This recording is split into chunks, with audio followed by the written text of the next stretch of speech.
আলাইহি ওয়া আলিহি ওয়াসাল্লাম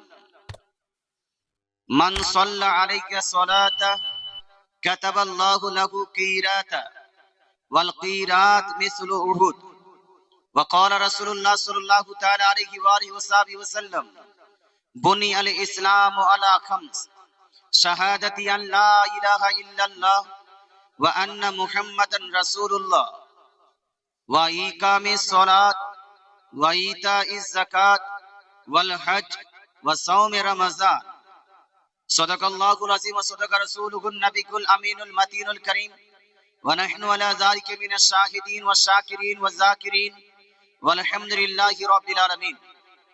Honorable President of this stage, very respectable ulama ikram, then dearest and nearest all Islamic brothers and sisters, especially the committee of this Jalsa, the youngsters of this village, the students of school, college, universities.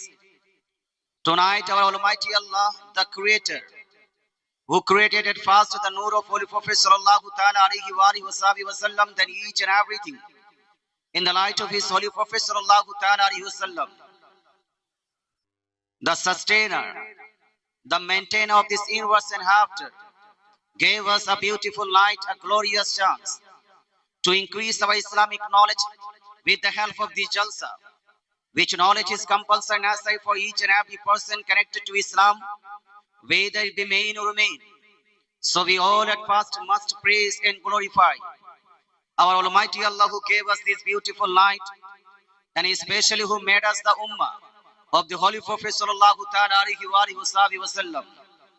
সমস্ত প্রশংসা, হামদ, সানা, তারিফ একমাত্র মহান প্রতিপালকের দরবারে নিবেদিত, যিনি এক ও দ্বিতীয়, যিনি অক্ষয় অব্যয়, যিনি নিরাকার, যিনি নিরাকার নিরাকার নিরাকার। যে মহান রব্বুল আলামিনের প্রসঙ্গে আমাদের আকীদা ও আমাদের বিশ্বাস হলো, there is no shape of Almighty Allah, there is no shade of Almighty Allah, there is no body of Almighty Allah, there is no any picture of Almighty Allah, there is no any statue of Almighty Allah in this universe. আমরা বিশ্বাস করি আল্লাহ তাআলা কোনো আকার নাই, আকৃতি নেই। আল্লাহ তাআলা দেহ থেকে, শরীর থেকে পাক ও পবিত্র। আল্লাহ তাআলার কোনো ছবি পাওয়া যায় না। আল্লাহ তাআলার এই কায়নাতের মধ্যে কোনো মূর্তি নাই। সে মহান রব্বুল আলামিন আজকের এই পবিত্র রাত্রিতে আপনাকে, আমাকে, এই গ্রাম, এই সমাজ, এই এলাকার মানুষকে একটি পবিত্র মাহফিলে পার্টিসিপেট করার এবং ইসলামিক আলোচনা শ্রবণ করে নিজের ইসলামিক জ্ঞানকে বৃদ্ধি করার শক্তি প্রদান করেছেন। তাই আসুন সেই মহান রব্বুল আলামিনের দরবারে, আল্লাহ পাকের দরবারে একবার শুকরিয়া জ্ঞাপন করি। পড়েন সবাই উচ্চ স্বরে আলহামদুলিল্লাহ, আলহামদুলিল্লাহ। একটু আর জোরদার করুন আলহামদুলিল্লাহি রাব্বিল আলামিন, আলহামদুলিল্লাহি রাব্বিল আলামিন। একদিন পরেই রমজান মাস শুরু হতে চলেছে। মুসলমান রমজানের একদিন বা দুই দিন আগে আপনারা জালসা করেছেন, এই হিসেবে রমজান সংক্রান্ত কিছু আলোচনা করব। আমরা সুন্নি মানুষ, আহলে সুন্নাতুল জামাত মুতালম্বী ব্যক্তি, এই জন্য আহলে সুন্নাতুল জামাতের কিছু কর্ম নিয়ে আলোচনা করব। আমরা মাযহাব অনুযায়ী ইমামে আযম আবু হানিফা রাদিয়াল্লাহু তাআলা আনহুর মাযহাবকে ফলো করি, নিজেকে হানাফি মাযহাবের অনুসারী বলে আখ্যায়িত করি। তাই হানাফি মাযহাবের কিছু আলোচনা করব। এই তিনটি বিষয় নিয়ে আলোচনা হবে ইনশাআল্লাহ তাআলা 1.5 ঘন্টা। তারপরে আপনাদের চাহিদা মতো, আপনাদের পছন্দনীয় এই এলাকার যোগ্য বিজ্ঞ একজন জীবনী বক্তা হযরত মাওলানা আব্দুর রহমান সাহেব আলোচনা করবেন। তবে আলোচনার পূর্বে আসুন আমরা সবাই মিলে একত্রিত হয়ে মহব্বতের সহিত, প্রেমের সহিত, ভালোবাসার সহিত একবার নবীজি সাল্লাল্লাহু তাআলা আলাইহি ওয়াসাল্লামের প্রতি মহব্বতের সহিত দরুদ শরীফ পাঠ করি। মুসলমান দরুদ শরীফ পড়ি কেন? কারণ কি? মুসলমান দরুদ শরীফ এই জন্য পড়ি কারণ আল্লাহ তাআলা কোরআনুল মাজিদ ফুরকান হামিদের মধ্যে সূরা আহজাব আয়াত নাম্বার 56 এর মধ্যে ইরশাদ করেন, ইয়া আইয়ুহাল্লাযীনা আমানু সাল্লু আলাইহি। আল্লাহ তাআলা বলেন, হে মুমিন বান্দারা, হে ঈমানদারগণ, তোমরা আমার নবীর প্রতি দরুদ পাঠ করো। জোরে বলেন সুবহানাল্লাহ, সুবহানাল্লাহ। দরুদ পাঠ করতে বলেছেন কে? কেজি কোন মোল্লা যদি বলতো নিজের তরফ থেকে, তাহলে আমরা এটা মানতে পারি, নাও মানতে পারি। তবে যখন আল্লাহ তাআলা বলেছেন, হে আমার ঈমানদার ব্যক্তিগণ, হে আমার ঈমানদার বান্দারা, তোমরা আমার নবীর প্রতি দরুদ পাঠ করো, আমরা মুসলমান মানতে বাধ্য, এটা আমরা করতে বাধ্য, তাই আমরা দরুদ শরীফ পাঠ করি। বলবেন হুজুর, পড়লাম, দরুদ শরীফ পাঠ করলাম, লাভটা কি হলো আমার? হুজুর, নবী করিম সাল্লাল্লাহু আলাইহি ওয়াসাল্লামের প্রতি যদি কোনো ব্যক্তি দরুদ শরীফ পাঠ করে, লাভটা কত হয়? একটা হাদিস তেলাওয়াত করি। ইমাম বুখারীর উস্তাদের উস্তাদ ইমাম আব্দুর রাজ্জাক, মুসান্নাফ আব্দুর রাজ্জাকের মধ্যে বিশ্ববিখ্যাত হাদিস গ্রন্থ মুসান্নাফ আব্দুর রাজ্জাক, জিল নাম্বার 1, পেজ নাম্বার 51 এর মধ্যে একটি হাদিস নকল করেছেন এইভাবে। রাসূলুল্লাহ সাল্লাল্লাহু তাআলা আলাইহি ওয়াসাল্লাম ইরশাদ করেন, মান সাল্লা আলাইকা সালাতা কাতাবাল্লাহু লাহু কিরাতা। দয়ার নবী, মায়া নবী বলেন, কোন ব্যক্তি যদি আমার প্রতি মুহাব্বতের সহিত, প্রেমের সহিত, ভালোবাসার সহিত একবার দরুদ শরীফ পাঠ করে, আল্লাহ তাআলা সেই ব্যক্তির নামায় আমলে, সেই মানুষের নামায় আমলে এক কিরাত নেকি লিপিবদ্ধ করবেন। জোরে বলেন সুবহানাল্লাহ। সুবহানাল্লাহ। বুঝতে তো পারলাম না হুজুর, তবে বুঝতে পারলাম যে নেকি হবে, তবে এক কিরাত হবে। কিরাতটা বুঝলাম না, কিরাত কাকে বলা হয়? রাসূলুল্লাহ সাল্লাল্লাহু আলাইহি ওয়াসাল্লাম আপনাদের সহজ করার জন্য আজ থেকে প্রায় 1500 বছর পূর্বে এই কিরাতের ব্যাখ্যা করতে ইরশাদ করেন, আল কিরাত মিসলু উহুদ, অর্থাৎ কিরাতটা হলো উহুদ পাহাড় সমতুল্য। এবার হাদিসের তরজমা হবে এই, নবীজি বলেন, যদি কোনো ব্যক্তি আমার প্রতি একবার দরুদ শরীফ পাঠ করে, আল্লাহ তাআলা তার নামায় আমলে উহুদ পাহাড় সমতুল্য নেকি লিপিবদ্ধ করবেন। জোরে বলেন সুবহানাল্লাহ। সুবহানাল্লাহ। সুবহানাল্লাহ। উহুদ পাহাড়টা কি 1 কেজি বাপ? বাংলা বুঝেন তো আপনারা? মানে ঝাড়খণ্ডের লোক হতে পারেন, তবে চলা ফুরা উঠা বসা কথাবার্তা থেকে যা বুঝতে পারলাম যে আপনারা বাংলা ফুল বুঝতে পারছেন। মুসলমান এখানকার আলিম ওলামা যেভাবে উর্দু বলছেন, তদ্রূপ যারা বাংলা বলছেন, যেভাবে আরবিক ইবারত পড়ছেন, সেভাবে বাংলাও যারা বলতে পারছেন, তার মানে এখানে বাংলা প্রচলন আছে। একবার কেউ যদি দরুদ শরীফ পাঠ করে, উহুদ পাহাড়টা যতটা লম্বা চওড়া ভারী, এতগুলো নেকি আপনার নামায় আমলে লিপিবদ্ধ করা হবে। তাহলে এই দরুদ পড়াটা ভালো হলো না খারাপ? ভালো না খারাপ? এবার এই দরুদকে কেউ যদি দূর থেকে মনে করে, দেখো এরা গান করে, দেখো এরা কীর্তন গাইছে, এরা বিদআত করছে, বলুন তো দুনিয়াবি গান করা নেকির কাজ না গুনাহের কাজ? দুনিয়াবি ফিল্মি গান, এই গানটা করা নেকি না গুনাহ? কীর্তন করাটা নেকি না গুনাহের কাজ? কি ভাই, এটা হলো গুনাহের কাজ। মুসলমান, দুনিয়াবি গান করা হলো গুনাহের কাজ, দুনিয়াবি কীর্তন করা এটা হলো গুনাহের কাজ। আর রাসূলুল্লাহ সাল্লাল্লাহু তাআলা আলাইহি ওয়াসাল্লামের হাদিস থেকে প্রমাণিত, দরুদ পড়লে নেকি হয়। এবার যদি এই দরুদকে কেউ দুনিয়ার গানের সঙ্গে তুলনা করে, দুনিয়ার কীর্তনের সঙ্গে তুলনা করে, সেই ব্যক্তি মুসলমান থাকতে পারে না। এই জন্য বলছি, যদি আপনাকে পড়ার ইচ্ছা না করে, যখন আমি পড়বো না, দরুদ পড়বো না, চুপচাপ বসে থাকবেন। কিন্তু কেউ যদি দরুদ শরীফ পাঠ করে, সে যে কোনো দরুদ পড়তে পারে। পৃথিবীতে এমন কোন দলিল নাই যেই দলিলে লিপিবদ্ধ হয়েছে যে দরুদ ইব্রাহিমই পড়তে হবে, দরুদ ইব্রাহিম ছাড়া অন্য কোন দরুদ পড়া যাবে না। এটা হাদিস কোরআনের কথা নয়, এটা সাহাবা তাবেঈনের কথা নয়, এটা মুহাদ্দিস মুহাক্কিকের কথা নয়, এটা 24 নাম্বার আর 26 নাম্বার যারা গায়ের মুকাল্লিদ আহলে হাদিস, এরা নিজের তরফ থেকে বানিয়ে পাবলিককে ধোঁকা দেওয়ার জন্য বলে যে শুধু আর শুধু দরুদ ইব্রাহিম পড়ো।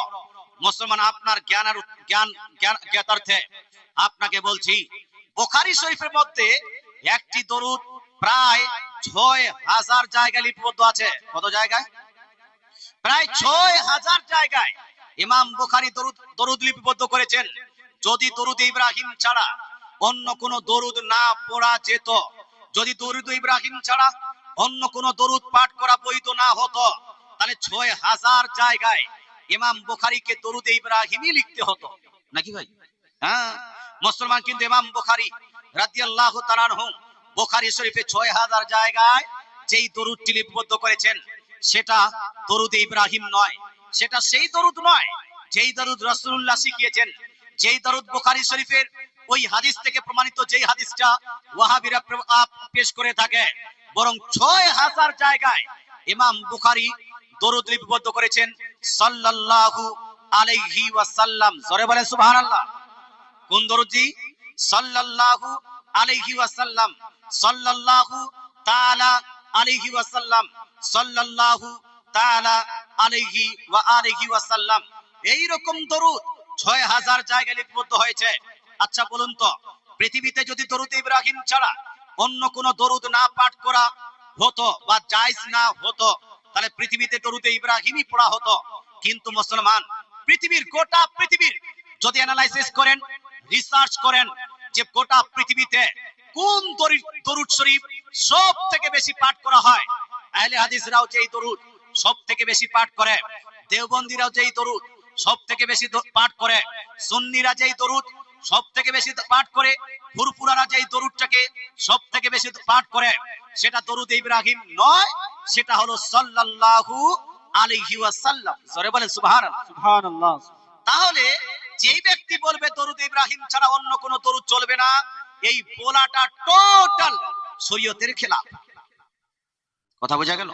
যে দরুদ আপনার ভালো লাগে, দরুদে তাজ আপনাকে পড়া ইচ্ছা করে পড়তে পারেন, দরুদে গাউসিয়া পড়া ইচ্ছা করে পড়তে পারেন, দরুদে তোনাজিয়া পড়তে চান পড়তে পারেন, দরুদে রেজবিয়া পড়তে চান পড়তে পারেন, এই দরুদে শিফা পড়তে চান পড়তে পারেন।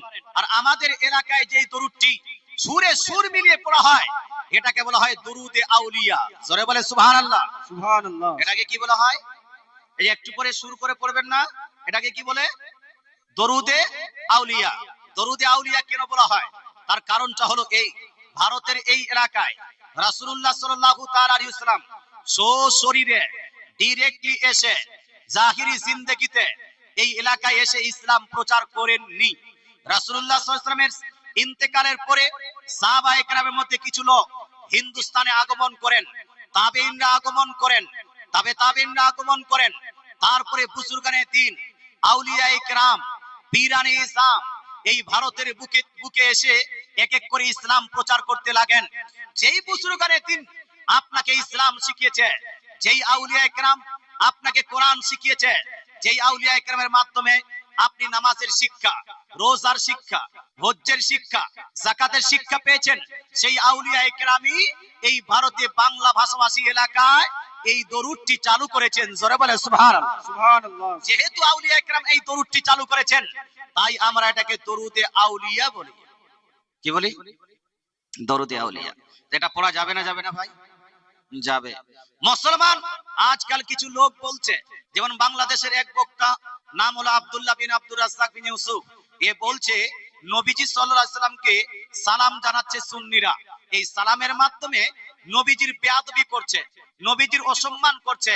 পৃথিবীর মধ্যে মুসলমান নামে যতগুলো পরিচিত ব্যক্তি আছে, এদের মধ্যে সব থেকে বেশি নবীকে কেউ যদি সম্মান করে থাকে, সব থেকে বেশি নবীকে কেউ যদি মর্যাদা দিয়ে থাকে, নবীর সঙ্গে সব থেকে বেশি যারা মোহাব্বত করে থাকে, তারা হলো আহলে সুন্নাত। জোরে বলে সুবহানাল্লাহ। সুবহানাল্লাহ। আহলে সুন্নাত যদি সব থেকে বেশি ভালোবাসে, আহলে সুন্নাতুল জামাতের আপনার কল্পনাতেও আপনার নবীকে সালাম জানিয়ে বেয়াদবি করা হতে পারে না।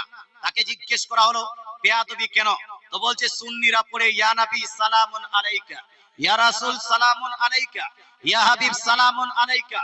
তাকে জিজ্ঞেস করা হলো এর মাধ্যমে বেয়াদবি কিসের, তো সে বলছে যে ইয়া নবী, এখন যে নবীর আগে যে ইয়া বলছে, ইয়াটার কারণে নবীর বেয়াদবি করা হয়। ইয়া বলা যাবে না, নবীকে আইয়ুহা বলতে হবে, ইয়া বললে বেয়াদবি করা হবে। মুসলমান আপনাকে বলতে চাই, যারা ইউটিউব দেখছেন, যারা ফেসবুক দেখছেন, বাংলাদেশের অনেকগুলো বক্তা, কেউ মিজানুর রহমান আজহারীর যারা ভক্ত হয়ে গেছে, কেউ আব্দুর রাজ্জাক বিন ইউসুফের ভক্ত হয়ে গেছে, বাংলাদেশে কয়েকটা, এই আপনার পশ্চিম বাংলার কয়েকটা বক্তা বার হয়েছে, তার কাটা বক্তা, এদের ওয়াজ শুনে কিছু ছেলেরা ভক্ত হয়ে গেছে। তাদের উদ্দেশ্যে বলি, মুসলমান বলেন তো, বক্তা যদি কোনো কথা বলে, সেটা যদি কোরআন হাদিসের সঙ্গে ম্যাচ না করে, কোরআন হাদিসের মোতাবিক না হয়, সেই কথা কি কবুল করা যাবে? হ্যাঁ বলুন। কোরআন হাদিসের খেলাফ যদি যায়, সেটা গ্রহণ করা যাবে না। সেটা আমজাদ হোসেন সিন্নানি বলুক, অথবা ডাবচোর বলুক, এটা অন্য কেউ বলুক না কেন, যদি কোরআন হাদিসের সঙ্গে ম্যাচ করে তাহলে মানতে কোনো সমস্যা নাই, কিন্তু কোরআন হাদিসের বিপক্ষে গেলে সেটাকে গ্রহণ করা যাবে না। হাদিস শরীফের মধ্যে আপনাকে বলছি, এই বক্তা বলছে যে ইয়া রাসূলুল্লাহ বলা যাবে না, ইয়া নবী বলা যাবে না। আমি আপনাকে গ্যারান্টি সহকারে বলছি, এখানে উলামায়ে কেরাম আছেন, হয়তো আমি প্রতিদিন আসতে পারবো না, বুখারী, মুসলিম, তিরমিজি, নাসাই, ইবনে মাজাহ, আবু দাউদ, মিশকাত শরীফ, এই সাতটা কিতাব যেটা আমাদের এলাকায় সবথেকে বেশি চলে, এই সাতটা কিতাবে যদি অ্যানালাইসিস করেন, কমসে কম 1000 জায়গায়, কত জায়গায়? কমসে কম 1000 জায়গায় সাহাবায়ে কেরাম যখন নবীজি সাল্লাল্লাহু আলাইহি ওয়াসাল্লামকে সম্বোধন করেছেন, যখন আহ্বান করেছেন, তো ইয়া বলেই সম্বোধন করেছেন। কেউ সম্বোধন করেছেন ইয়া রাসূলুল্লাহ বলে, কেউ সম্বোধন করেছেন ইয়া হাবিবাল্লাহ বলে, কেউ সম্বোধন করেছেন ইয়া নবী আল্লাহ বলে, কেউ সম্বোধন করেছেন ইয়া আপনার নবী আল্লাহ বলে। বলুন তো ভাই, যদি ইয়া ব্যবহার করাটা জায়েজ না হতো, এটার মাধ্যমে রাসূলের যদি অসম্মান হতো, সাহাবায়ে কেরাম ইয়া কি ব্যবহার করতেন? করতেন না। 1000 জায়গায় প্রমাণ আছে। কিন্তু ভাই, যাদের মন ভালো না, তাকে রাসূলের মুহাব্বতও ভালো লাগবে না। মুসলমান, একটা আর রেফারেন্স দিয়ে দিই, সহিহ মুসলিম শরীফ, যেটা সৌদি আরব থেকে আহলে হাদিসরা ছাপিয়েছে, সেই সহিহ মুসলিম শরীফ জিলদ নাম্বার 2 হাদিস নাম্বার 7707 এর মধ্যে, আপনার দিকে কি হয় জানি না, আমার দিকে 12ই রবিউল আউয়াল শরীফে আমরা মিলাদ করি, আমরা ফাতিহা করি, আমরা গরু ছাগল জবাই করে মানুষকে আহ্বান করি, এবং পারলে এলাকায় জুলুস বার করি, মিছিল বার করি। ওই মিছিলে নারায়ে তাকবীর, আল্লাহু আকবার, নারায়ে রিসালাত, ইয়া রাসূলুল্লাহ বলে আখ্যায়িত করা হয়, স্লোগান লাগানো হয়। দেশের কিছু মানুষ আছে, এরা বিজেপির মিছিলে যাবে, কোনো সমস্যা হবে না। এরা তৃণমূলের মিছিল করবে, বিদআতের ফতোয়া দিবে না। এরা কংগ্রেসের মিছিলে যাবে, বিদআতের ফতোয়া দেয় না। এরা আরএসপির মিছিলে যায়, কোনো বিদআতের ফতোয়া নাই। এরা অন্যান্য পার্টির মিছিলে যায়, কোনো বিদআতের ফতোয়া নাই। কিন্তু 12ই রবিউল আউয়াল শরীফে যখন রাসূলুল্লাহর মিছিল আসে, রাসূলুল্লাহ যখন জুলুস আসে, রাসূলুল্লাহর জন্য যখন স্লোগান দেওয়া হয়, তখন এরা বেদাত, শিরক, নাজায়েজ, হারামের ফতোয়া লাগায় কি লাগায় না? লাগায়। অথচ বিজেপির মিছিল হাদিসে নাই, কংগ্রেসের মিছিল হাদিসে নাই, তৃণমূলের মিছিল হাদিসে নাই, আপনার আরএসপির মিছিল হাদিসে নাই। হাদিসে যদি থাকে, সেটা হলো 12ই রবিউল আউয়াল মিছিল। জোরে বলে সুবহানাল্লাহ। সুবহানাল্লাহ, সুবহানাল্লাহ। কিসের মিছিল ভাই? 12ই রবিউল আউয়ালের মিছিল। হাদিসে আছে, যে হাদিসটি পড়লাম সহিহ মুসলিম শরীফ জিলদ নাম্বার 2 হাদিস নাম্বার 7707 এ, 12ই রবিউল আউয়াল দিন, অর্থাৎ রবিউল আউয়াল মাসে 12 তারিখ সোমবারের দিনে রাসূলুল্লাহ সাল্লাল্লাহু আলাইহি ওয়াসাল্লাম মক্কা থেকে মদিনায় আগমন করবেন ভাব।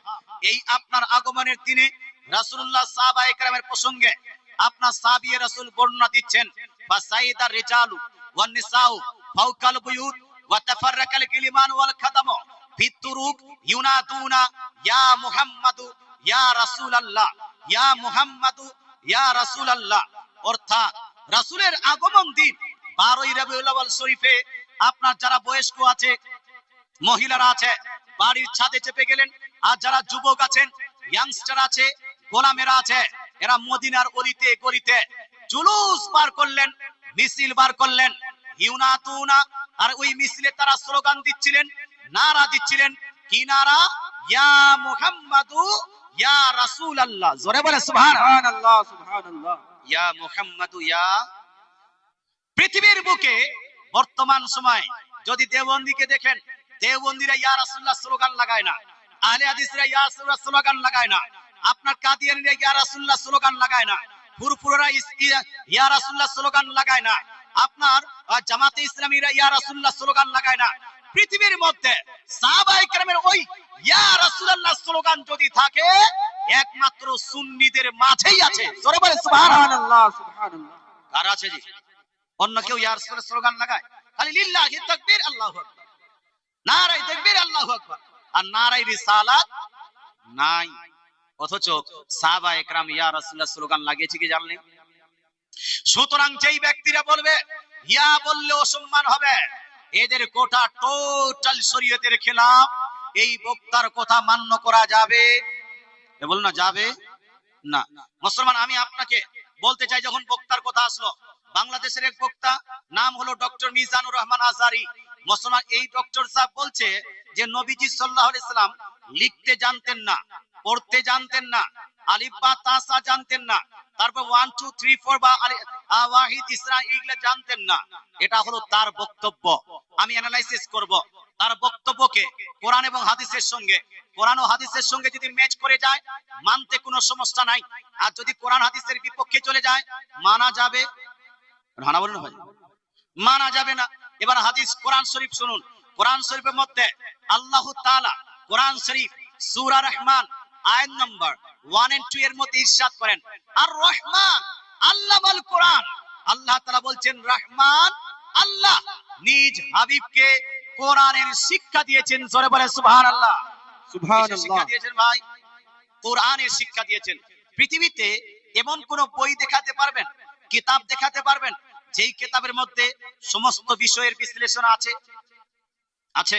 পৃথিবীতে যা স্কুল কলেজ ইউনিভার্সিটিতে পড়া হয়, এইগুলো কিতাব। মাধ্যমিকের কিতাবে, উচ্চ মাধ্যমিকের পড়া নাই। বিএ আপনার গ্রাজুয়েশনের কিতাবে, এমএ মাস্টার ডিগ্রির পড়া নাই। মাস্টার ডিগ্রির কিতাবে পিএইচডি করার পড়া নাই। কিছু না কিছু কমি থাকছে। পৃথিবীতে একটা এমন কিতাব দেখাতে পারবেন না যেই কিতাবের মধ্যে সমস্ত নলেজ, সমস্ত জ্ঞান, সমস্ত আপনার ওই কি বলছে ইলম ওই কিতাবের মধ্যে আছে। কিন্তু আল্লাহ তাআলা যেই কিতাব রাসূলুল্লাহর উপর নাযিল করেছেন, যেই কিতাব মুসলমানদের গাইড বুক হিসেবে নাযিল করেছেন, যেই কিতাবকে হুদান লিন-নাস বলা হয়েছে, মানুষের হেদায়েতের জন্য নাযিল করেছেন, সেই কিতাবের প্রসঙ্গে আল্লাহ তাআলা নিজে ইরশাদ করেন, নাযালনা আলাইকাল কিতাব তিবয়ানান লিকুল্লি শাই, I revealed upon you that book in which is the explanations of entire creation. আল্লাহ বলেন, হে নবী, নিশ্চয়ই আমি আপনার প্রতি এমন এক কিতাবকে নাযিল করেছি, যেই কিতাবের মধ্যে সমস্ত জিনিসের বিশ্লেষণ আছে। জোরে বলে সুবহানাল্লাহ। সুবহানাল্লাহ। সুবহানাল্লাহ। তাহলে সব থেকে কমপ্লিট বুক, সব থেকে বড় বুক, সব থেকে জ্ঞান প্রদানকারী কিতাব কোনটা হলো ভাই? কোরআন শরীফ। নাকি ভাই? কোরআনের নাই এমন কোন জিনিস আছে ভাই? আমরা বের করতে পারছি না। We are not able to pick up from this holy book. আমরা কোরআন শরীফ থেকে বের করতে পারবো না, কারণ আমাদের ততটা নলেজ নেই, আমাদের জ্ঞান অতটা নেই। কিন্তু আল্লাহ তাআলা বলেন, আমি কোরআন শরীফের মধ্যে সমস্ত বিষয়ের জ্ঞান রেখে দিয়েছি। আচ্ছা বলেন তো ভাই, কোন ব্যক্তি যদি আলিফ বা তা সা এগুলা না পড়ে, সে কোরআন শরীফ পড়তে পারবে? পারবে? পারবে? পারবে না। যে কোরআন পড়তে পারবে না, ও কোরআন বুঝতে পারবে? পারবে? যে কোরআন বুঝতে পারবে না, ও অন্যকে বুঝাতে পারবে? অন্যকে বুঝাতে পারবে না। এবার প্রশ্ন হলো, আমার নবী, আপনার নবী, দয়ার নবী, মায়ের নবী কোরআন পড়তে জানতেন কি জানতেন না? হানা বলুন। এই মুসলমান, আপনি একজন মুলবি সাহেবের কাছে পড়ে কোরআন পড়তে শিখে গেলেন, আপনি একজন মাস্টার সাহেবের কাছে পড়ে কোরআন পড়তে শিখে গেলেন, আপনি একজন মুফতি সাহেবের কাছে পড়ে কোরআন পড়তে শিখে গেছেন, আপনি একজন ডাক্তার সাহেবের কাছে পড়ে কোরআন গ্রহণ করেছেন, আপনি পড়েছেন কোন মাখলুকের কাছে, আপনি কোরআন পড়তে জানেন। আর আল্লাহ তাআলা বলেন, আমার নবী কোন মাখলুকের কাছে নয়, স্বয়ং আমার কাছে কোরআন পড়েছেন। জোরে বলে সুবহানাল্লাহ। নারায়ে তাকবীর, নারায়ে তাকবীর, নারায়ে রিসালাত, মাসলাকে আলা হযরত হযরতুল আল্লামা মাওলানা আমজাদ হোসেন সিমনানি সাহেব। নারায়ে তাকবীর, নারায়ে রিসালাত। তো আপনি একজন মাস্টার, ডাক্তার, মৌলভী, মুন্সির কাছে পড়ে যদি আপনি কোরআনের জ্ঞানী হতে পারেন, কোরআন পড়তে পারেন, রাসূলুল্লাহ প্রসঙ্গে আল্লাহ তাআলা বলছেন, আর রহমান আল্লামাল কোরআন, আল্লাহ নিজেই নিজ হাবিবকে কোরআন শিখিয়েছেন। এই রাসূলুল্লাহ সাল্লাল্লাহু আলাইহি ওয়াসাল্লাম কোরআন জানতেন কি জানতেন না ভাই? একটু হানা বলতে হবে, জানতেন কি জানতেন না? আল্লাহ তাআলা সূরা নামাল আয়াত নাম্বার 6 এর মধ্যে ইরশাদ করেন, ইন্নাকা লাতুলাক্কাল কোরআন মিন লাদুন হাকিমিন আলিম। হে আমার হাদিস শুনো, নিশ্চয়ই তোমাকে কোরআন শিক্ষা দেওয়া হয়েছে আল্লাহর পক্ষ থেকে। আল্লাহ নবীকে কোরআন শিক্ষা দিয়েছেন। পৃথিবীর মানুষ আল্লাহ তাআলা কোরআন নাজিল করেছেন রাসূলুল্লাহর প্রতি। এই আপনার কোরআনকে পৃথিবীর মানুষকে বলেছেন এটা কোরআন কে? রাসূলুল্লাহ। আচ্ছা, কোরআন শরীফ বুঝালেন কে? কোরআন শরীফ পৃথিবীর মানুষকে জানালেন কে? এর ব্যাখ্যা বিশ্লেষণ করলেন কে? এর এক্সপ্লেনেশন দিয়েছেন কে? তো আল্লাহ তাআলা বলেন আমি আমার নবীকে কোরআন শিখিয়েছি, আর পৃথিবীর মানুষকে, অন্যান্য ব্যক্তিকে কে কোরআন শিখাবে? তো উঠান সূরা বাকারা আয়াত নম্বর 129 এর মধ্যে, সূরা জুমা আয়াত নম্বর আপনার 2 এর মধ্যে, আপনার সূরা আল ইমরান আয়াত নাম্বার 164 এর মধ্যে আল্লাহ তাআলা নিজেই বলছেন ইউআল্লিমুহুমুল কিতাবা ওয়াল হিকমা, আমি কোরআন শিখিয়েছি রাসূলুল্লাহকে। আর এই তিনটি আয়াতে আল্লাহ তাআলা বলছেন গোটা পৃথিবীর মানুষকে কোরআন শিখাবেন আমার রাসূলুল্লাহ। জোরে বলেন সুবহানাল্লাহ। আমার রাসূল গোটা কায়নাতকে কোরআন শিখাবেন। তাহলে বোঝা গেল রাসূল কোরআন পড়তেও জানতেন, বুঝতেও জানতেন, পড়াতেও জানতেন। এবার সেই রাসূল যদি কোরআন পড়তে জানেন তো আলিফ বা তাসা জানবেন না জানবেন না? এই জানবেন না জানবেন না? জানবেন। যদি আলিফ বা তাসা জানেন, আলিফ বা তাসা এগুলাকে বলা হয় লেটার, এগুলাকে বলা হয় অক্ষর, এগুলাকে বলা হয় বর্ণ, এগুলাকে আপনার হিন্দিতে বলা অক্ষর। মুসলমান সেই অক্ষর যদি জানেন তাহলে রাসূলুল্লাহকে নিরক্ষর বলা যাবে? না বলুন, হ্যাঁ নিরক্ষর বলা যাবে? যে অক্ষর জ্ঞান জানতেন না এইটা বলা যাবে না। এইটা বলা মানে আপনি বলতে চাচ্ছেন রাসূলুল্লাহ কোরআন বুঝতে পারতেন না, রাসূলুল্লাহ কোরআন পড়তে পারতেন না, যেটা সরাসরি কোরআনের খেলাফ, কোরআনের বিপক্ষে চলে যায়। এই জন্য মিজানুর রহমান আসারি হোক অথবা অন্য কোন ব্যক্তি যদি রাসূলুল্লাহকে নিরক্ষর বলে আমরা তাকে সাপোর্ট করতে পারি না। এবার আসুন লেখা প্রসঙ্গে মুসলমান বিশ্বের মধ্যে কোরআন শরীফ থেকে পড়া প্রমাণ করলাম, বিশ্বের মধ্যে সর্বশ্রেষ্ঠ হাদিসের কিতাবের নাম হলো বুখারী শরীফ। কোন কিতাব? বুখারী শরীফ। এর থেকে বড় হাদিসের কিতাব নাই। বিশ্বের মধ্যে সর্বশ্রেষ্ঠ হাদিসের কিতাব বুখারী শরীফ। এই বুখারী শরীফের মধ্যে হাদিস নাম্বার যেটা সৌদি আরব থেকে ছাপানো হয়েছে, যেটা বাংলাদেশের গায়ের মুকাল্লিদরা ছাপিয়েছেন, তার হাদিস নাম্বার 2699। কত নাম্বার হাদিস নাম্বার বললাম? 2699 এর মধ্যে 99 এর মধ্যে লিপিবদ্ধ আছে যে হুদাইবিয়ার সন্ধি যখন রাসূলুল্লাহ হজ করতে যাচ্ছিলেন, আপনার মক্কার মুশরিকরা রাসূলুল্লাহকে বাধা দিলেন। সেই বাধা দেওয়ার পরে একটা সন্ধি চুক্তি হয়েছিল। মুসলমান হুদাইবিয়ার সন্ধি কে লিপিবদ্ধ করেছিলেন? হুদাইবিয়ার সন্ধি লিপিবদ্ধ করেছিলেন হযরত আলী রাদিয়াল্লাহু তাআলা আনহু। তিনি সন্ধিটা লিপিবদ্ধ করলেন হাযা মা কাযা মুহাম্মাদ ইবনে মুহাম্মদ রাসূলুল্লাহ, মুহাম্মদ রাসূলুল্লাহ। যখন এই মুহাম্মদ রাসূলুল্লাহ সন্ধিতে লিপিবদ্ধ করা হলো, তখন কাফির ও মুশরিকরা বলছে লা নুকিরু বিহা, আমরা এটাকে মানব না, এই সন্ধিকে এই চুক্তিকে মানব না। কারণ আমরা যদি আপনাকে রাসূলুল্লাহ মেনেই নিতাম, আপনাকে যদি আমরা আল্লাহর রাসূল মেনে নিতাম, তাহলে আপনাকে বাধা দিতাম না। বাধা দিচ্ছি এই জন্য যে আপনি আল্লাহ তাআলার রাসূল, আপনাকে আমরা মানি না। সুতরাং মুহাম্মদ রাসূলুল্লাহ লিখতে পারবেন না, ওখানে মুহাম্মদ বিন আব্দুল্লাহ লিখতে হবে, আব্দুল্লাহর পুত্র মুহাম্মদ। কথা বুঝতে পারছেন? এরা যখন বলা হলো, তখন রাসূলুল্লাহ হযরত আলী রাদিয়াল্লাহু তাআলাকে বলছেন আলী উমহু রাসূলুল্লাহ, আলী ঠিক আছে তুমি রাসূলুল্লাহকে কেটে দাও, আর ওখানে ইবনে আব্দুল্লাহ লিখো। কথা বোঝা গেল?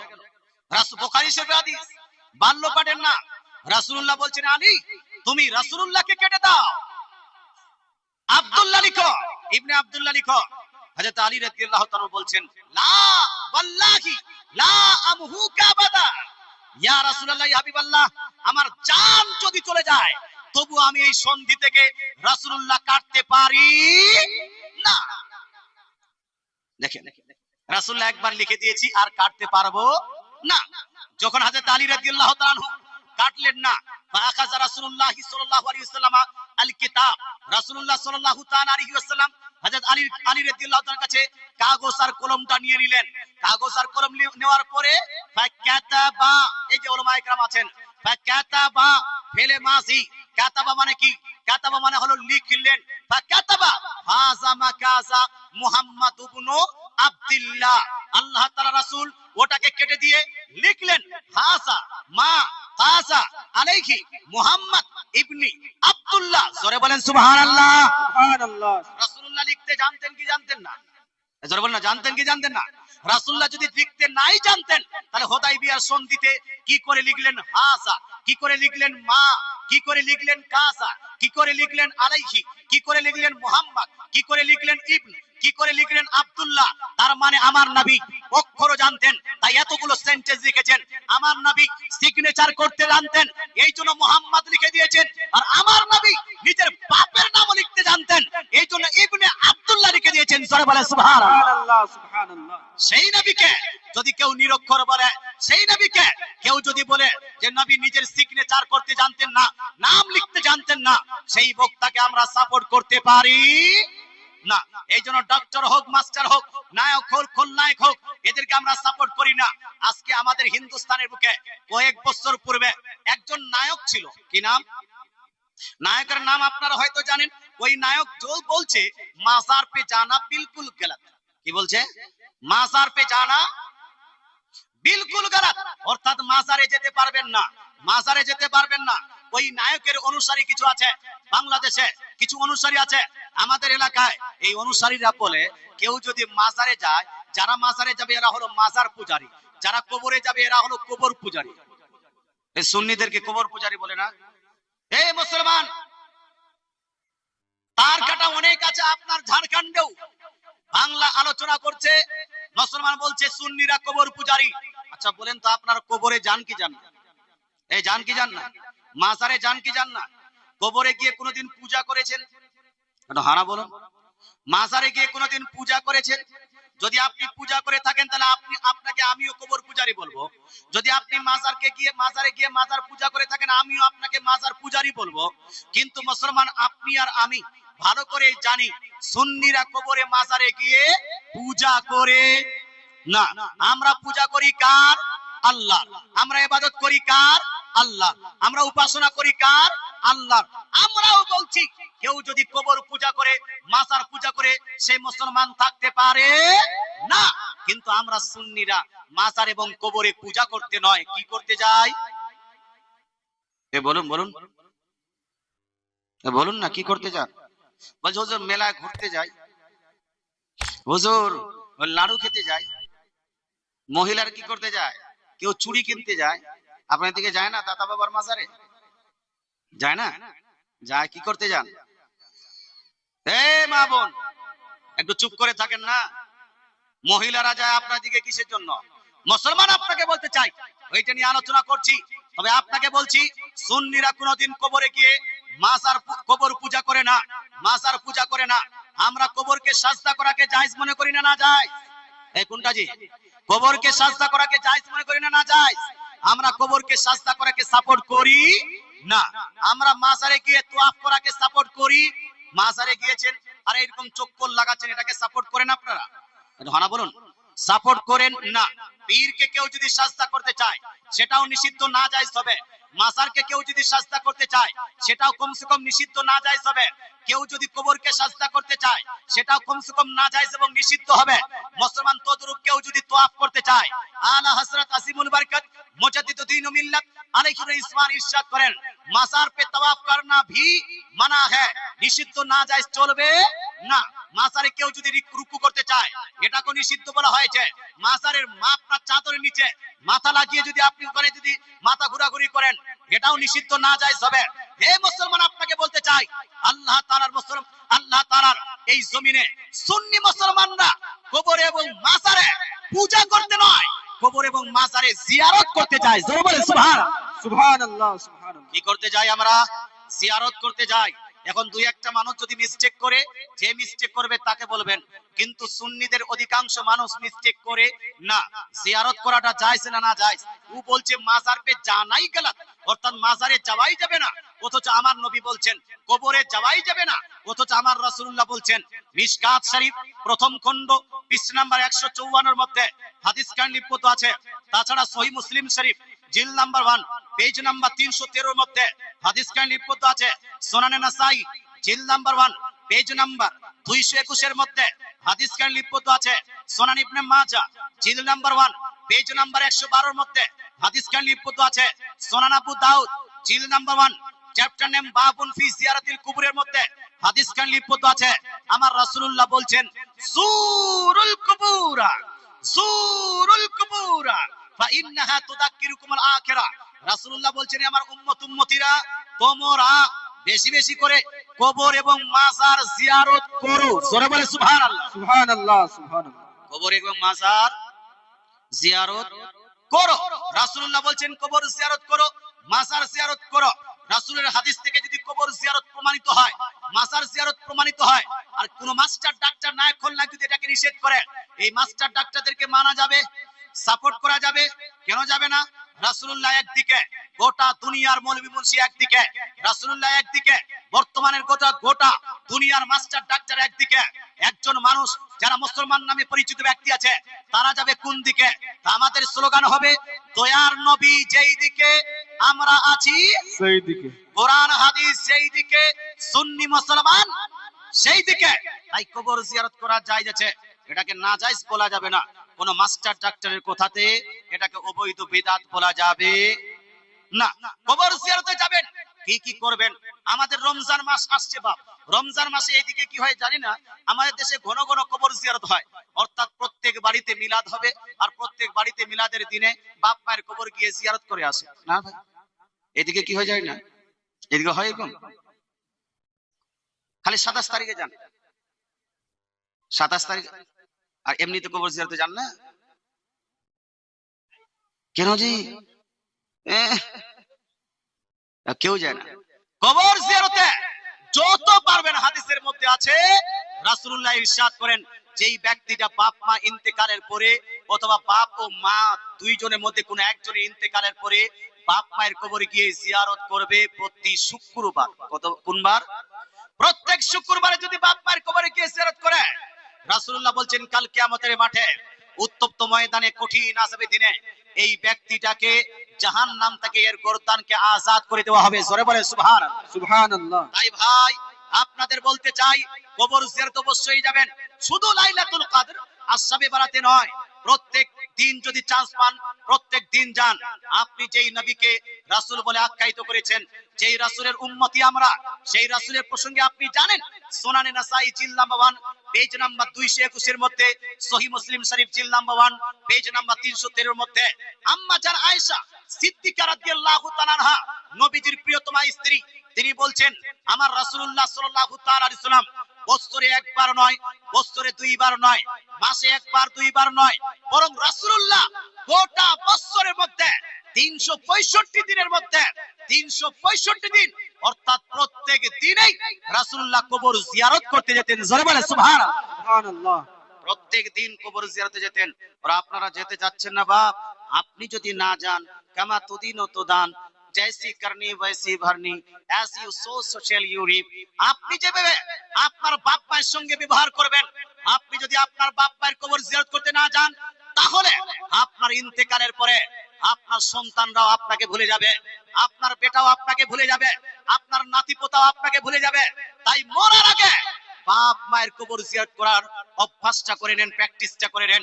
রাসূলুল্লাহ নিজ উম্মতির প্রত্যেক দিন কবর জিয়ারতে যেতেন। জোরে বলে সুবহানাল্লাহ, সুবহানাল্লাহ। জিয়ারতের নিয়ম পদ্ধতি একটু জেনে নেন।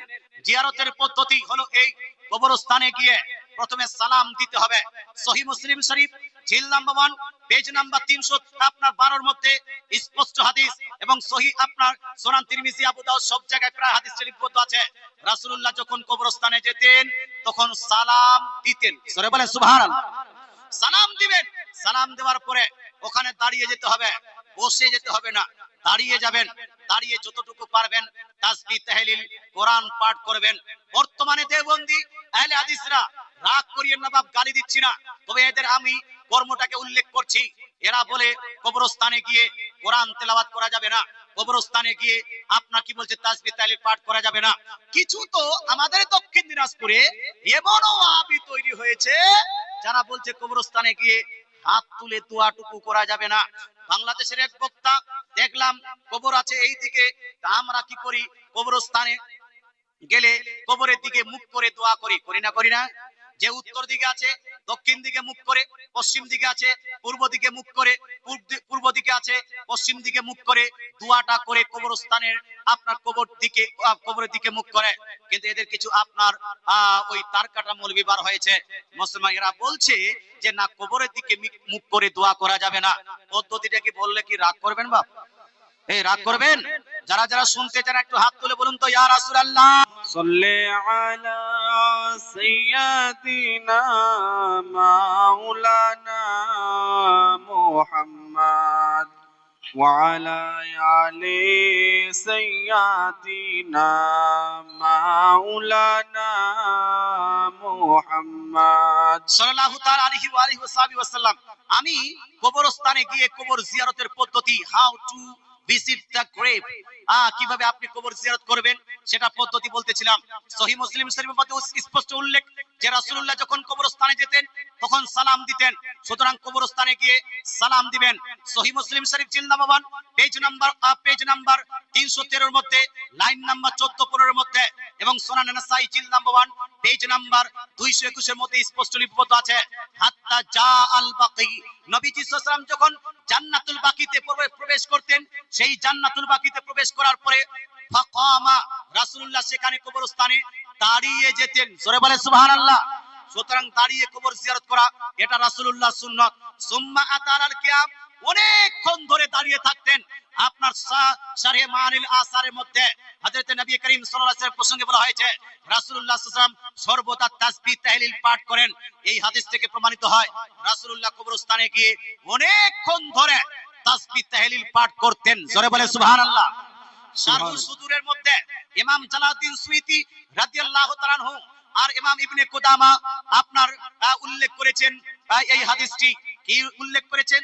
রাসূলুল্লাহ সাল্লাল্লাহু আলাইহি ওয়াসাল্লাম ইরশাদ করেন, যদি কোনো ব্যক্তি আপনার কবরস্থানে প্রবেশ করে, ইমাম মুল্লা আলী কারিও এই হাদিসটি উল্লেখ করেছেন মিরকাত শরীফের মধ্যে, কোনো ব্যক্তি যদি আপনার কবরস্থানে উপস্থিত হয় 11 বার সূরা ইখলাস পাঠ করে, কুল হু আল্লাহু আহাদ পাঠ করার পরে তার নেকি কবরবাসীদের যদি প্রদান করে, আল্লাহ তাআলা রাসূল ইরশাদ করেন যতগুলো কবরবাসী আছে এই কবরবাসীর সমতুল্য নেকি যে পাঠ করবে তাকেও দেওয়া হবে। জোরে বলে সুবহানাল্লাহ। সুবহানাল্লাহ। মুসলমান ইমাম জালালউদ্দিন সুয়ুতী রাদিয়াল্লাহু তাআলা আনহু শারহুস সুদুরের মধ্যে হাদিসটি উল্লেখ করেছেন।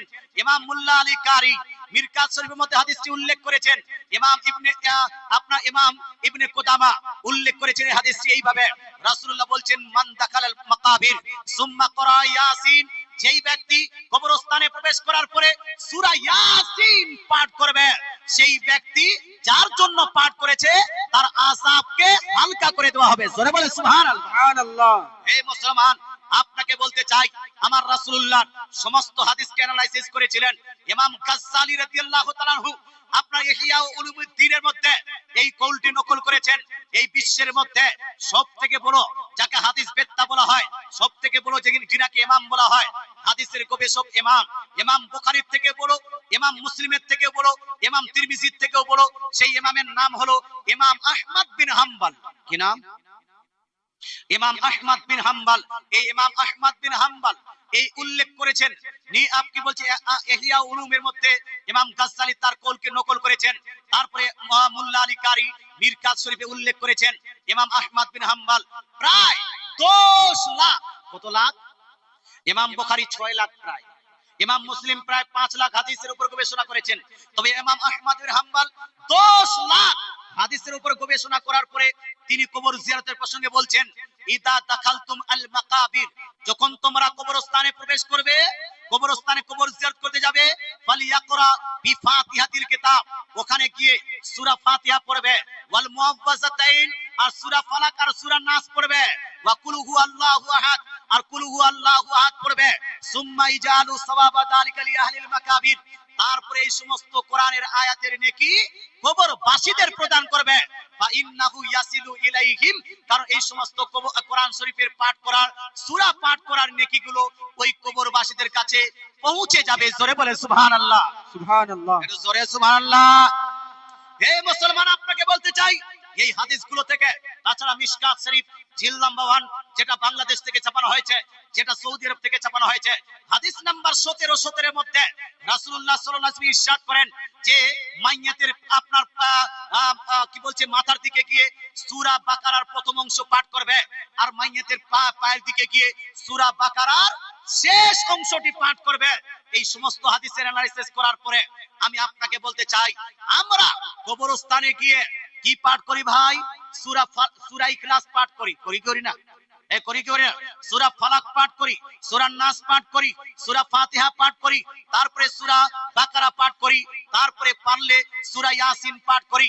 এই সমস্ত জিনিসের দলিল হাদিসে আছে কি নাই? একজন বলেন আছে কি নাই? আছে। যদি হাদিসে থাকে তাহলে কেউ যদি এটাকে বিদআত বলে আমরা মানতে পারি না, কেউ যদি এটাকে নাজায়েজ বলে আমরা মানতে পারি না। কারণ আমাদের স্লোগান হলো কোরআন হাদিস যেই দিকে আমরা আছি সেই দিকে। শুনুন, ধ্যান দেন, যেহেতু রমজান মাস আসছে, রমজান মাসে দেখা গেছে মা বোনেরা, আপনার এদিকে কি হয় জানি না, আমাদের দেশে পুরুষ অপেক্ষা মহিলারা কোরআন পড়তে বেশি জানে। এদিকে কি হয়? কে বেশি পড়ে, পুরুষ না মহিলা? মহিলারা বেশি কোরআন পড়ে। কার জন্য পড়ে? তো নিজের জন্য পড়নেওয়ালা মহিলা কম আছে। হয়তো নিজের শ্বশুরের জন্য পড়বে, না হলে শাশুড়ির জন্য পড়বে। শাশুড়ির জন্য সারা জীবন ঝগড়া করবে শাশুড়ির সঙ্গে, কিন্তু ইন্তেকালের পরে দেখবেন ওই বহুটাই আবার শাশুড়ির জন্য কোরআনও পড়বে। আচ্ছা না নাই? আছে। মুসলমান এই ঝগড়াটাকে সিরিয়াসলি নেবেন না। যারা ওই আপনার ছেলে মানুষ আছেন ওটা সিরিয়াসলি নেবেন, এটা ন্যাচারাল ঝগড়া হবেই হবে। আমি অনেক ভেবেছি ভাই, প্রায় 10-12 বছর আমার বিবাহ করা হলো। মুসলমান ঝগড়া হওয়াটা কমন, বেশি টেনশন নিয়ে লাভ নাই, নিজেরই ক্ষতি করা হবে। সুতরাং ঝগড়া করছে না কি করছে করুক গা। যখন মায়ের কাছে যাবেন মাকে বুঝাবেন, স্ত্রীর কাছে যাবেন স্ত্রীকে বুঝাবেন। এই বুঝিয়ে যা হয় হয়, বেশি সিরিয়াসলি নিলে দেখবেন আপনার সংসার নষ্ট করে ফেলে দিবে। কথা বোঝা গেল ভাই? হ্যাঁ, বেশি সিরিয়াস নেওয়া হবে না। আমি বলতে চাই, সারা জীবন যেই বহুটা নিজের শাশুড়ির সঙ্গে ঝগড়া করেছে, ওই শাশুড়ি ইন্তেকালের পরে রমজান মাসে দেখবেন ওই বহুটাই এক খতম দিবে। শ্বশুরের জন্য খতম দেয়, বাপের জন্য খতম দেয়, মায়ের জন্য খতম দেয়, দেয় না? এখন বর্তমানে কিছু ডাক্তার মাস্টার বলছে যেই ব্যক্তিরা মৃত, এই মৃত ব্যক্তির জন্য খতম দিয়ে কোনো লাভ হবে না। আমি বলছি যতগুলো হাদিস পড়লাম, এই হাদিসগুলো থেকে স্পষ্ট প্রমাণ, কেউ যদি মৃত ব্যক্তির জন্য কোরআন খতম দে, এই কোরআনের গোটা নেকি মৃত ব্যক্তি পেয়ে যাবে। জোরে বলে সুবহানাল্লাহ। সুবহানাল্লাহ। মৃত ব্যক্তি পেয়ে যাবে নেকিটা। আর আপনি বলেন হুজুর, যারা আপনার কি বলছে কোরআন পড়ছে ওর কি নেকি হবে? মনে করেন আমি কোরআন পড়লাম আপনাকে দিয়ে দিলাম, তো আপনার নেকিটা হলো, আমার হবে না? হবে না। যে পড়বে তার নেকি হবেই হবে, যে পড়বে তার নেকি। এটা হলো জ্ঞান বা ভাত পুন্তার আলু পেঁয়াজ নয় যে বিতরণ করলাম শেষ হয়ে গেল। মুসলমান জ্ঞান ও সওয়াব যত বিতরণ করবেন তত বৃদ্ধি পাবে। জোরে বলেন সুবহানাল্লাহ। সুবহানাল্লাহ। মুসলমান তাই বলছি, মা আপনাদের বলছি, আপনারা রমজান মাসে রোজা রাখবেন। রমজান মাসে নামাজ পড়তেই হবে।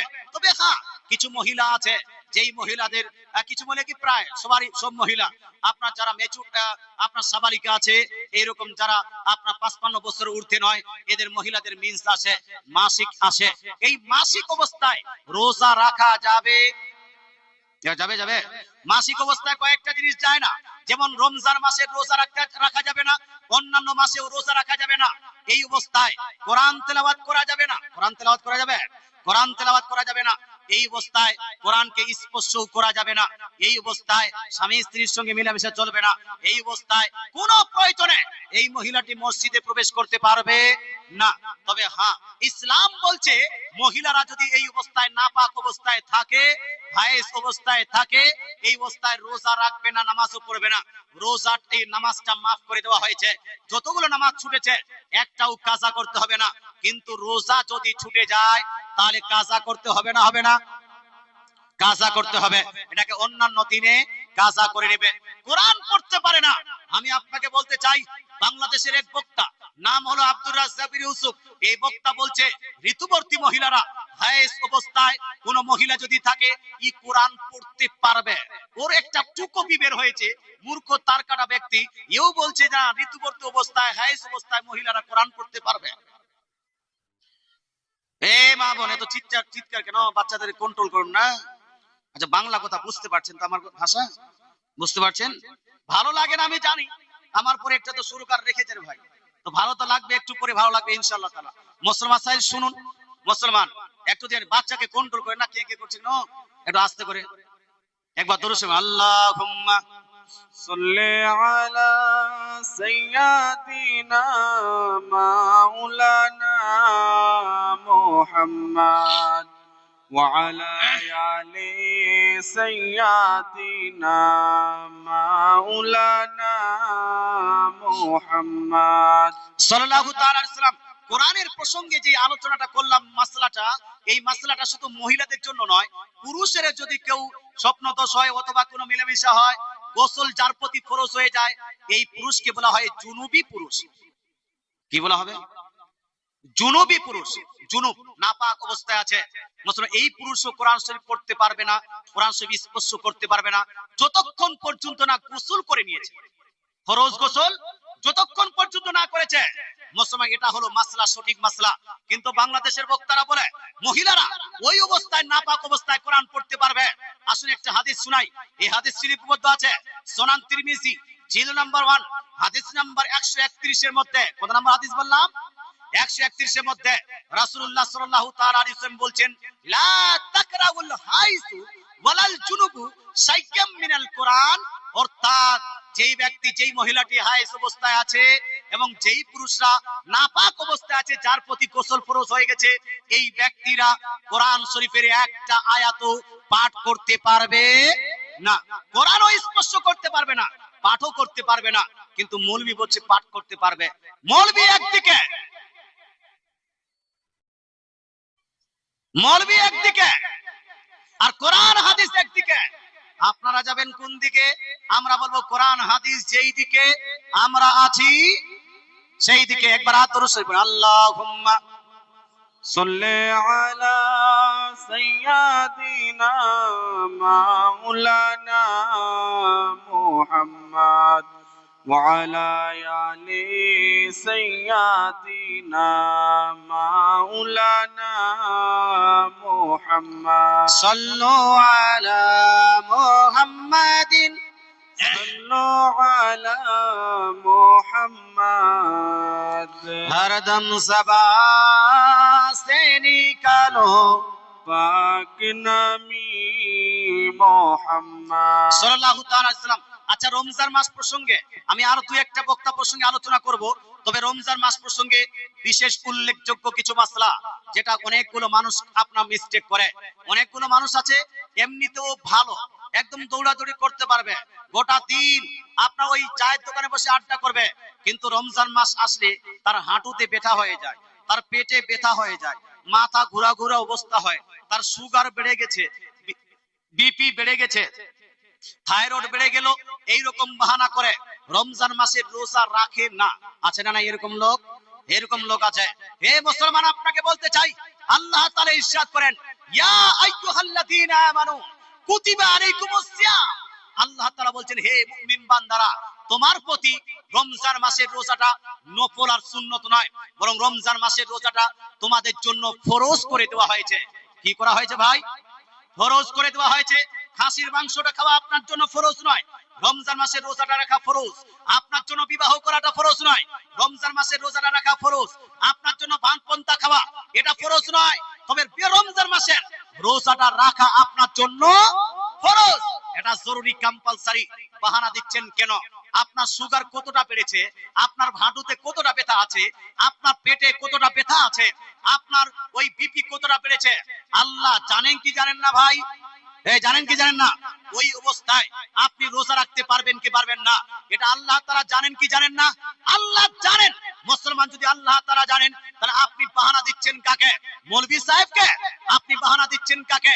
বক্তা সাহেবকে? না না, বাহানাবাজি করবেন না। আপনি যদি পাগল না হন, আপনি যদি সাবালক হয়ে থাকেন, আপনি যদি সাবালিকা হয়ে থাকেন, রমজান মাসের রোজা আপনাকে রাখতে হবেই হবে। কথা বোঝা গেল? পাগল? আপনি কি পাগল? তো না রাখেন না। যদি আপনি পাগল হয়ে থাকেন, তার কাটা হয়ে থাকেন, তো বহরমপুর হসপিটাল ভর্তি হয়ে যান।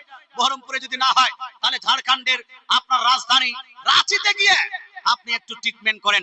মুসলমান যদি পাগল না হন, তাহলে ভাই আপনি যদি সাবালক সাবালিকা হয়ে থাকেন, রমজান মাসের রোজা আপনাকে রাখতেই হবে। ধ্যান রাখেন মুসলমান, সাবালক সাবালিকা মানে কি? সাবালক কখন হয় মুসলমান? মুসলমান সাবালক একজন পুরুষ সাবালক হয়ে যায় 10 থেকে 15 বছরের মধ্যবর্তী সময়। 10 বছরে হতে পারে, আপনার 11 বছর হতে পারে, 12 বছর হতে পারে, 13-14 বছরে হতে পারে। যদি 15 বছরের আগে সাবালক না হয়, তাহলে 15 বছরে গিয়ে তাকে সাবালক শারআন ধরে নেওয়া হবে। মুসলমান সাবালক মানে হলো এই, তার স্বপ্ন তো হওয়া শুরু হয়ে গেল, একে সাবালক ধরে নেওয়া হবে। মুসলমান তদ্রূপ একজন নারী 9 থেকে 15 বছর মধ্যবর্তী সময় সাবালিকা হয়ে যায়। যদি নারীটির কোন মেয়ের হেজ এই সময়ের মধ্যে হেজ শুরু হয়ে যায়, মেয়েটি সাবালিকা হয়ে গেছে। শরীরের আকার পরিবর্তন হয়, মেয়েটি সাবালিকা হয়ে গেছে। 12 বছরের সাবালিকা হয়েছে, 12 বছরের রমজান মাসের রোজা রাখা ফরজ হয়ে গেছে। সাবালক আপনি 12 বছর বা 11 বছর হয়েছেন, তার প্রতি রোজা রাখা ফরজ হয়ে গেছে। এবার ম্যাট্রিকের জন্য, ম্যাট্রিকের বাহানা করে বেটাকে কেউ যদি বলে, বেটা তোর সামনে ম্যাট্রিক আছে, রোজা রাখার দরকার নাই, বেটি সামনে উচ্চ মাধ্যমিক আছে, রোজা রাখার দরকার নাই, কাল কিয়ামতের মাঠে উত্তপ্ত ময়দানে ওই বেটা ওই বেটি যদি আপনাকে বলে, আব্বা জান আপনার কারণে আমি রোজা রাখিনি, আমাকে একটু নেকি দিন যাতে আমি জান্নাতে চলে যাই, আপনি কি নেকি দিবেন? হ্যাঁ বলুন, নেকি দিবেন না? নেকি দিবেন না। নেকি যখন দিবেন না, তাহলে বেটার উপর অত্যাচার কেন, বেটির উপর অত্যাচার কেন? শুনুন, বর্তমান যুগে বাপকে কেউ যদি না দেখে তাকে পাপী বলা হয়, মাকে কেউ যদি দেখভাল না করে তাকে গুনেহগার বলা হয়, বাপ মাকে কেউ যদি বাড়ি থেকে বের করে দেয় তাকে গুনেহগার, বাদকার, সিয়াকার বলে। বাপ মাকে কেউ যদি ভাত না দেয় তাকে অপদার্থ বলে, তাকে নাফরমান বান্দা বলে। মুসলমান এই আপনার বাপ মাকে, বৃদ্ধ বাবা বৃদ্ধা মাকে দেখাটা হলো জরুরি। বক্তারা বলে মায়ের এক ফোঁটা দুধের ঋণ শোধ হবে না কোনোদিন, এই কথা আমরা আলোচনায় শুনি। মুসলমান আপনাকে বলতে চাই, হে মুসলমান, মায়ের আপনার দুধের ঋণ শোধ করতে হবে, বাপ মাকে দেখভাল করতে হবে, বাপ মাকে খেদমত করতে হবে, বাপ মায়ের খাবারের আয়োজন করে দিতে হবে। এটা তো জরুরি, এটা সন্তানের উপর জরুরি, সন্তানের দায়িত্ব, সন্তানের কর্তব্য। কিন্তু বাপ মায়ের দায়িত্ব আছে কি নাই? বাপ মায়ের কর্তব্য আছে কি নাই? বাপ মায়ের কর্তব্য কি? আপনি মনে করেন বাপ মায়ের কর্তব্য হলো পৃথিবীর মধ্যে ছেলেকে মাধ্যমিক উচ্চ মাধ্যমিক পাস করিয়ে মাস্টার ডাক্তার করে দিয়ে তাকে বিবাহ দিয়ে দিলাম, দায়িত্ব পালন হয়ে গেছে? না রে ভাই না। সমাজ কলুষিত হয়েছে বাপের জন্য, সমাজে নোংরামি ফেলেছে এই বৃদ্ধ মানুষের জন্য। আপনাকে বলতে চাই, সমাজ আজকে খারাপের দিকে যায় বাপ মায়ের কারণে। বেটিরা নষ্ট হচ্ছে বাপ মায়ের কারণে, বেটারা ধ্বংস হচ্ছে বাপ মায়ের কারণে। মেম্বার মুখিয়া নামাজ পড়ে না বাপ মায়ের কারণে। স্কুল কলেজের ইউনিভার্সিটির ছেলেরা আজকে মসজিদে যায় না বাপ মায়ের কারণে। বাপ মা যদি নিজ দায়িত্ব সঠিকভাবে পালন করত, সমাজ এত কলুষিত হতো। কথা কি বুঝতে পারছেন বাপ? একটু স্পিড হয়ে যাচ্ছে। মুসলমান আপনাকে বলতে চাই, বাপ মায়ের দায়িত্বটা কি 10 মিনিটে বলবো? রাগ করবেন? রাগ করবেন? মুসলমান না, বাপ মায়ের দায়িত্বটা হলো এই, সন্তান জন্ম যখন পেটে আসবে, সন্তান যখন পেটে আসবে, এই মা আপনার দায়িত্ব, সন্তান যখন পেটে আসবে ওই পেটে থাকা অবস্থায় মায়ের দায়িত্ব হলো কোরআন পড়া, মায়ের দায়িত্ব হলো ঠিক টাইমে নামাজ পড়া, মায়ের দায়িত্ব হলো আপনার উযু করা, যাতে বাচ্চাটার উপর খারাপ আসর না পড়ে। টিকটক দেখবেন পেটে বাচ্চা আছে, খারাপ আসর পড়বে না? পড়বে না। নাটক দেখবেন পেটে বাচ্চা আছে, খারাপ আসর পড়বে না? পড়বে না ভাই? পড়বে না। কিন্তু মা নিজ দায়িত্ব পালন করলো না। এবার যেই দিন বাচ্চাটা ভূমিষ্ঠ হবে, বাচ্চাটা ভূমিষ্ঠ হওয়ার সময় বাপের দায়িত্বটা শুনুন। বাচ্চা ভূমিষ্ঠ হলো, বাপের দায়িত্ব হলো ওই আপনার বাচ্চার কানে আযান দেওয়া। কিন্তু ভাই ওই গ্রামে এর আগে যখন বাচ্চা হতো, এইদিকে কোথায় বাচ্চা হয় জানি না, আমাদের দেশে বাচ্চা হচ্ছে কোথায়? হসপিটালে। কোথায়? এদিকে কোথায় হচ্ছে? এদিকে হসপিটালে। আচ্ছা, আগে যখন বাচ্চা হতো গ্রামে, তখন মৌলভী সাহেবকে টেনে টুনে এসে বলে, হুজুর আমার ছেলে হয়েছে বা মেয়ে হয়েছে, আজানটা দিয়ে দিন। মুসলমান হুজুর আজানটা দিয়ে দিত। কিন্তু এখন বাচ্চা তো হয় হসপিটালে। হসপিটালে আপনার কি আজান দেন? দেন? দেন? দেন না। মুসলমান আপনি বলেন হুজুর হসপিটালে যদি বাচ্চা হয় আর আজান কান দিয়ে আঙ্গুল লাগিয়ে দিলাম আর জোরে জোরে আজান দিতে শুরু করলাম, হসপিটালে যারা স্টাফ আছে তারা মেরে তাড়িয়ে দিবে, ওখানে তো আজান দেওয়া যাবে না। আমি বলবো ভাই, বাপ আপনার দায়িত্ব, মৌলভী সাহেবের দায়িত্ব নয়। বাপ হওয়ার আগে আপনি আজানটা শিখে নেবেন। হসপিটালেও আজান দেওয়া যায় যদি আজান দিতে জানেন।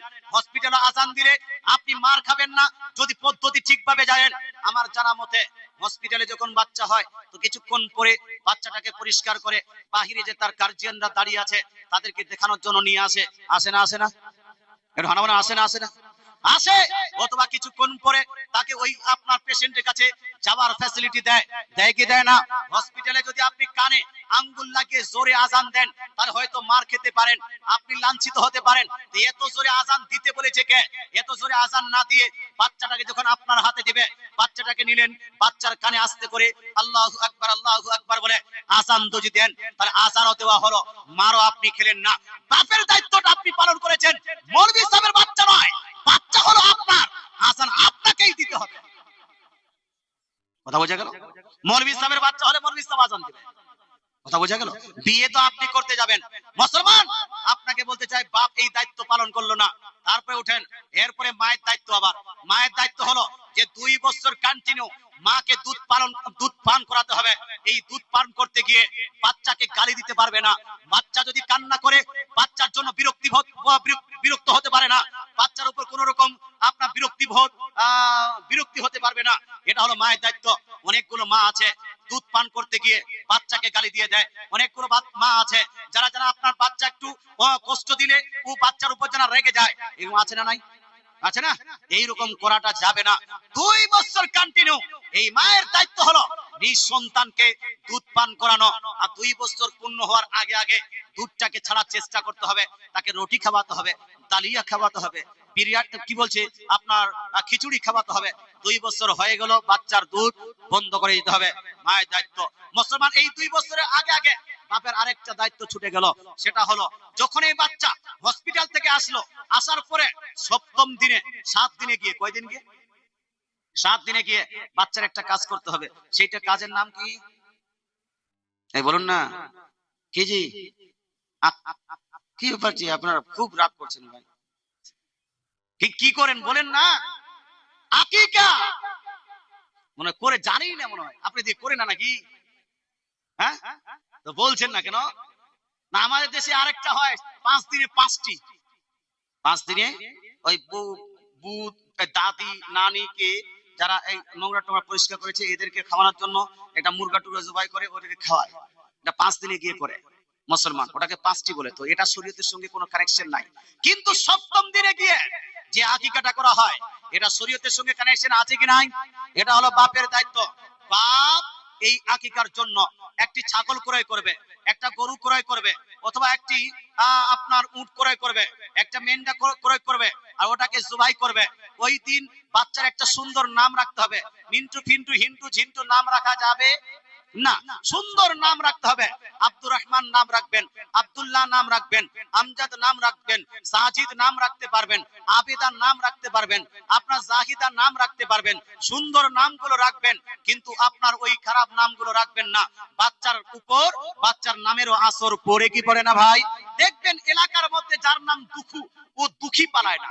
যার নাম আপনার দুখিয়া, ওর যেন সবসময় যেন মুসিবত লেগে আছে, মানে হয়। আমরা প্র্যাকটিক্যাল একটু করে দেখি তো মুসলমান। এই জন্য খারাপ নাম রাখেন না, ভালো ভালো নাম রাখেন, তাহলে বাচ্চার উপর প্রতি আসর পড়বে।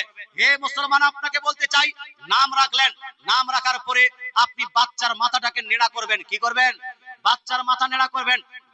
ডাক্তার হলেন আমার রাসূলুল্লাহ, মাস্টার হলেন আমার রাসূলুল্লাহ, বৈজ্ঞানিকের বৈজ্ঞান হলেন আমার রাসূলুল্লাহ। ডাক্তার যদি বলে না 7ম দিনে আকিকা মাথা নেড়া করলে ক্ষতি হবে, আমি বলবো ভাই আমার রাসূলুল্লাহ বলছেন ক্ষতি হবে না, বরং লাভ হবে। রাসূলুল্লাহর কথা মানতে হবে, ডক্টরের কথা মান্য করা যাবে না। 7ম দিনে আপনি মাথা নেড়া করে চুলটাকে ফেলে দিবেন না, বরং চুলটাকে আপনি মাপবেন। কি করবেন? মাপা বুঝেন আপনারা? হ্যাঁ, আচ্ছা, মাপবেন কি দিয়ে? আপনার ওই ইয়ে দিয়ে নয়, বরং রূপা দিয়ে মাপবেন। একদিকে চুল, একদিকে রূপা, চাঁদি যেটাকে বলা হয়, এই রূপা চাঁদি দিয়ে মাপতে হবে। আর রূপাটা ওই চুল সমপরিমাণ যে রূপা, এটা আল্লাহর রাস্তায় দান করে দিতে হবে। জোরে বলে সুবহানাল্লাহ। সুনান তিরমিজি জিলদ নাম্বার 1 এর মধ্যে আপনার স্পষ্ট হাদিস, রাসূলুল্লাহ সাল্লাল্লাহু আলাইহি সাল্লাম আম্মা জান ফাতেমা রাদিয়াল্লাহু তাআলা আনহাকে বলছেন, হে ফাতেমা, তোমার সন্তানের মাথাটাকে নেড়া করো আর চুল সমপরিমাণ আল্লাহর রাস্তায় দান করে দাও রূপা। বলেন সুবহানাল্লাহ। কিন্তু কেউ কি করেছেন ভাই? এটা হনা বলুন জি। হ্যাঁ, ওই তো বলছে জানবে তারপর না পড়বে। তো জানবে কখন ভাই? যখন পড়বে তারপর না জানবে।